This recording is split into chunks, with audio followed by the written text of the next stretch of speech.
All right, click the links to join channel, become a member, and get the behind-the-scenes stuff, or the subscribe to our Patreon, other videos on Odyssey, Bit Chute, and Telegram, whatnot. You can join that kind of stuff if you've got thick skin. Speaking of which, people seem to forget that alcohol is a social lubricant of society. Another social lubricant is realizing that you can't pick a fight over every little thing. Every little joke doesn't have to be blown out of. We need to hold these people accountable and make them better people. Or, you realize that, like, you're adding conflict. Like, adding more hate doesn't resolve if you view this as hate, especially from a tweet that's like 10 years old. It's like you're just bringing attention to it now because you want Twitter dopamine. Here's the thing: I don't like anyone involved in this situation, so I'm not exactly defending Taika Waititi, who apparently now wears Hugo Boss because he made a tweet from 9 years ago. A very mild tweet where, what did he say? No disrespect to the BLT community who want to dress up. I should have just said that makeup looks unbecoming. It's and no disrespect to meth users. Oh, I guess it was probably the comparison.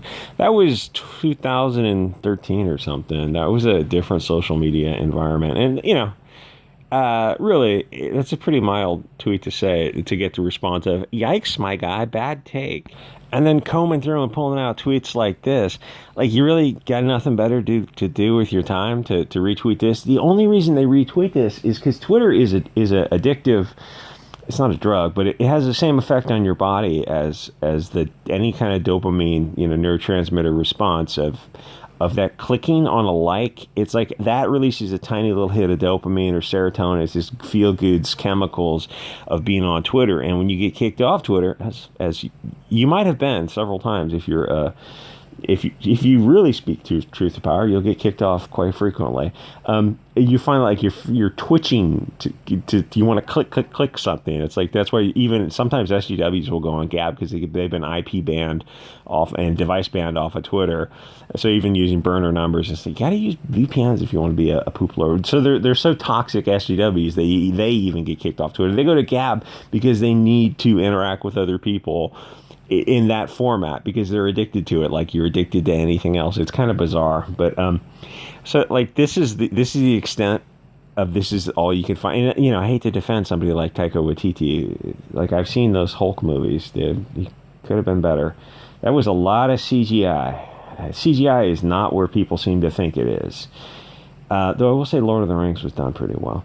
Anyway, so like this is the extent of him being a terrible person. And the next thing is there seems to be different rules for different people, like Gina Carano, Johnny Depp, and Chris Pratt.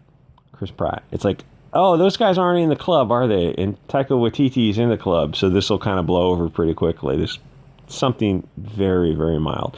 I think you got to remember is, no offense to the BLT community, of course, is that 2013 was a whole different environment. It's like if you told me in 2013 that there was this T in the BLT was going to be thinking, I'd be like, what's a go trans? I go, oh yeah, I took chemistry, cis and trans, optical isomers or something like that. Is that what you mean, cis and trans chemicals? Like the right hand ruler? No, that's physics. Whatever. You know what I'm saying? It's like that's how if you took intro chemistry, it's cis and trans. Oh no, it refers to this like there's their identity, and I'd be like, what the hell are you talking about? That was most of us in 2013. Even by 2015, that's when it started to get some traction. I was on Instagram there. I wasn't even on YouTube. I didn't even know what YouTube was. And then I started reading comic books.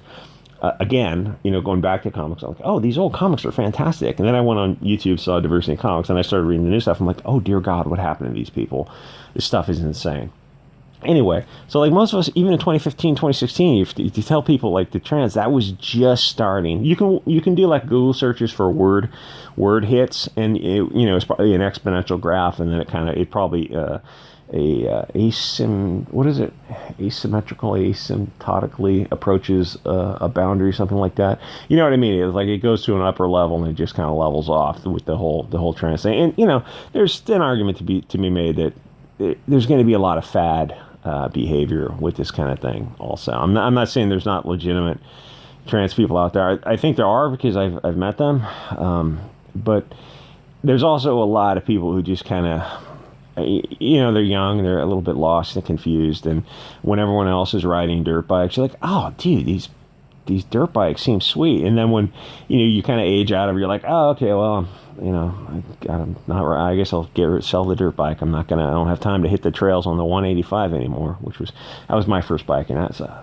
such a fun little bike.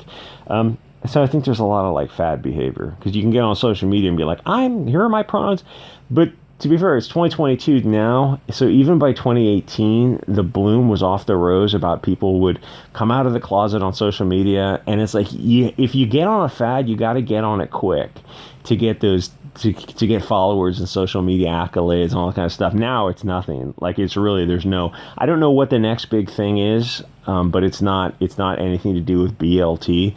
Because now everyone is that acronym, the LGBTQ+++, it just includes anything and everything. So it will obviously, you diffuse the importance of it, and it's like, that's not important. We're not doing it for social media likes. I'm not saying you are, but I know there were a lot of people who were doing it for social media. I'm non-binary and pan, and I'm putting my stuff on my social media accounts. Like, yeah, okay, so. But I mean, there are legitimate trans people, I mean, who live their life, dressing that way, and like, that's their life.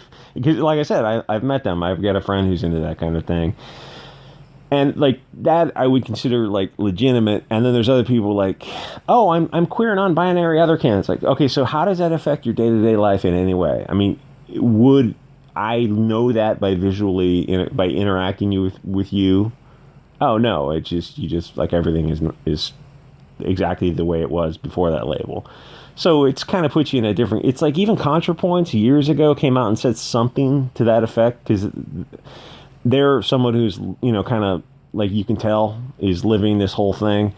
And then they said something like that. It was a little mild criticism about people who weren't like authentic, like trans-trenders, I think is the term.